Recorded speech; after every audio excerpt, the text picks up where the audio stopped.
Judges chapter 8. Now the Ephraimites asked Gideon, "Why have you treated us like this? Why didn't you call us when you went to fight Midian?" And they challenged him vigorously. But he answered them, "What have I accomplished compared to you? Aren't the gleanings of Ephraim's grapes better than the full grape harvest of Abiezer? God gave Oreb and Zeb, the Midianite leaders, into your hands. What was I able to do compared to you?" At this their resentment against him subsided. Gideon and his 300 men, exhausted, yet keeping up the pursuit, came to the Jordan and crossed it. He said to the men of Succoth, "Give my troops some bread.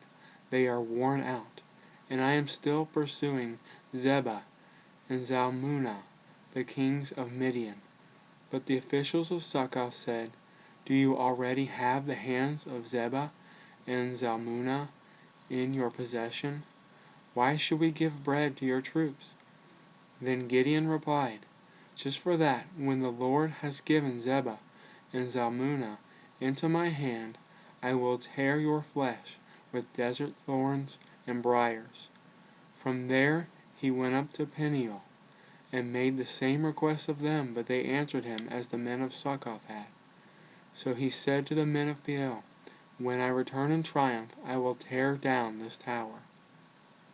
Now Zebah and Zalmunna were in Karkar, with a force of about 15,000 men, all that were left of the armies of the eastern peoples.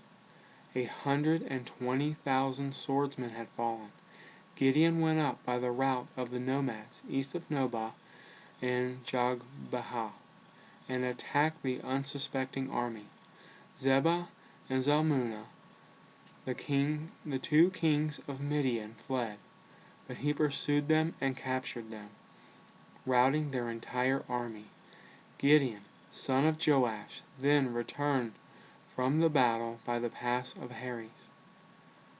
Here he caught a young man of Succoth and questioned him, and the young man wrote down for him the names of the 77 officials of Succoth, the elders of the town.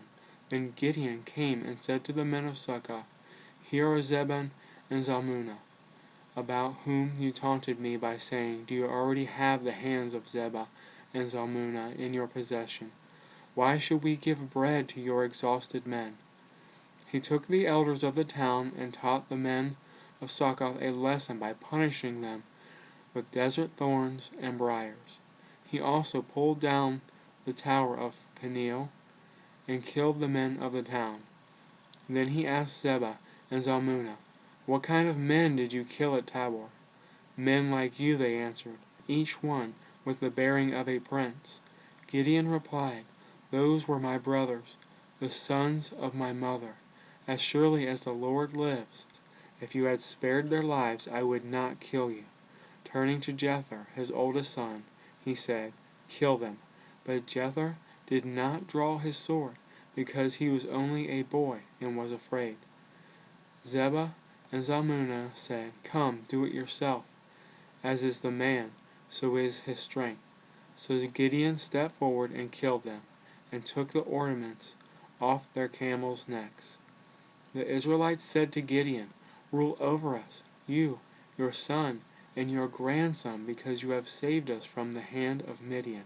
But Gideon told them, "I will not rule over you, nor will my son rule over you. The Lord will rule over you."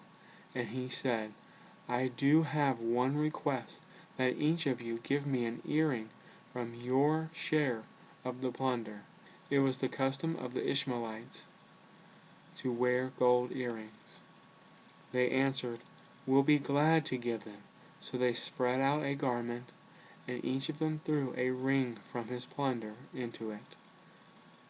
The weight of the gold he asked for came to 1,700 shekels, not counting the ornaments, the pendants, and the purple garments worn by the kings of Midian, or the chains that were on their camels' necks. Gideon made the gold into an ephod, which he placed in Ophrah, his town. All Israel prostituted themselves by worshipping it there, and it became a snare to Gideon and his family. Thus Midian was subdued before the Israelites and did not raise its head again. During Gideon's lifetime, the land had peace 40 years. Jerubbaal, son of Joash, went back home to live. He had 70 sons of his own, for he had many wives. His concubine, who lived in Shechem, also bore him a son, whom he named Abimelech.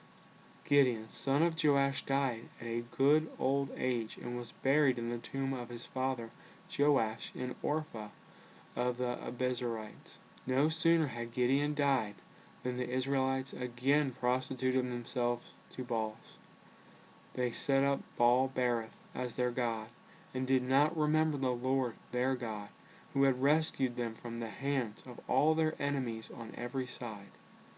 They also failed to show any loyalty to the family of Jerubbaal, that is, Gideon, in spite of all the good things he had done for them.